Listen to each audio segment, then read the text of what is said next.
नमस्कार मित्रों, हाजिर हूँ एक और प्रेरक कहानी के साथ जिसका शीर्षक है हार मत मानो।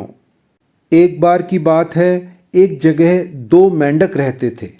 वह बचपन के साथी थे और बहुत अच्छे दोस्त थे। उनमें से मिंकू मोटा था और चिंकू दुबला पतला, मगर उनकी आपस में बहुत पटती थी और एक दूसरे के साथ खूब मित्र प्रेम था। दोनों की बहुत जिज्ञासु प्रवृत्ति थी और कुछ न कुछ नया खोजने में और कुछ नया जानने की ललक उनमें हमेशा ही रहती। एक दिन सुबह सुबह यूं ही खेलते और फुदकते हुए एक गौशाला के पास पहुंचे। जब उन्होंने एक ग्वाले को बाल्टी में कुछ छोड़ते हुए देखा तो वह दोनों बहुत उत्सुक हो गए यह जानने के लिए कि उस बाल्टी में क्या है।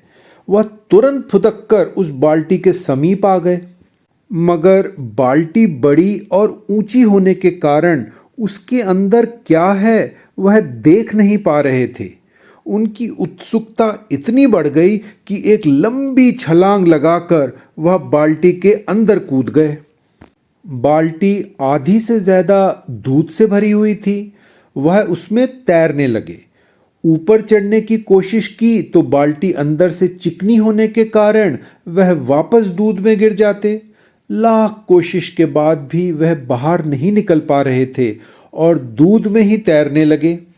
वह दोनों काफी समय तक हाथ पैर चलाते रहे और बहुत कोशिश करते रहे बाहर निकलने की, मगर वो बाहर निकलने में सफल नहीं हो पा रहे थे। कुछ घंटों के प्रयास के बाद मिंकू बहुत हताश होकर बोला, मुझे लगता है हमारी कोशिश बेकार है दोस्त, हम यहीं डूब जाएंगे।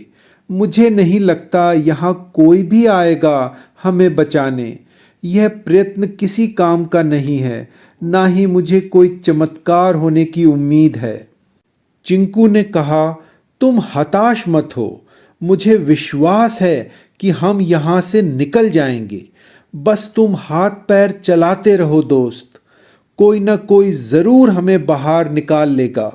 जब तक हम हिम्मत नहीं हारेंगे और यूं ही तैरते रहेंगे हम बचे रहेंगे। वह घंटों यूं ही हाथ पैर चलाते रहे। अब शाम होने लगी। मिंकू को बचने की अब कोई उम्मीद नहीं लग रही थी। वह कहने लगा, मैं बहुत थक गया हूं दोस्त और नहीं तैर सकता।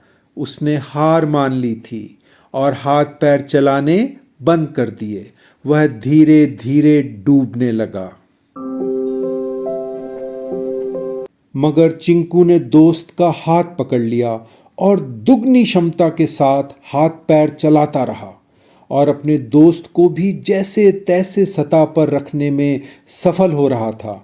चिंकू ने इतनी तेजी से हाथ पैर चलाए कि दूध अब कुछ गाढ़ा होने लगा और जल्द ही मक्खन में बदल गया।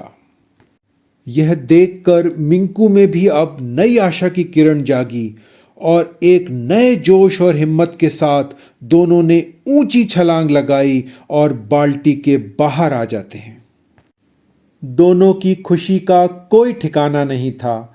मिंकू ने चिंकू को गले लगा लिया और तहे दिल से अपने दोस्त का धन्यवाद किया और कहा, मैं तो हार मान गया था दोस्त, मगर तुम्हारी हिम्मत और दृढ़ निश्चय की वजह से मुझे नया जीवन मिला है। और फिर तेजी से फुदकते हुए दोनों अपने घर की ओर निकल पड़े।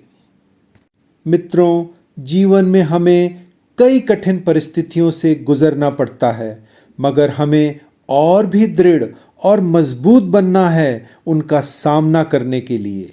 विषम परिस्थितियों में भी हार मत मानो और स्वयं पर विश्वास रखते हुए निरंतर प्रयत्नशील रहो तो सफलता हमारे कदम चूमेगी। अच्छा मित्रों, फिर आता हूँ एक और कहानी के साथ। अगर आप ऐसी ही प्रेरक कहानियाँ पसंद करते हैं तो चैनल को सब्सक्राइब ज़रूर कीजिए और कमेंट में अपनी प्रतिक्रियाएं ज़रूर दीजिए। धन्यवाद।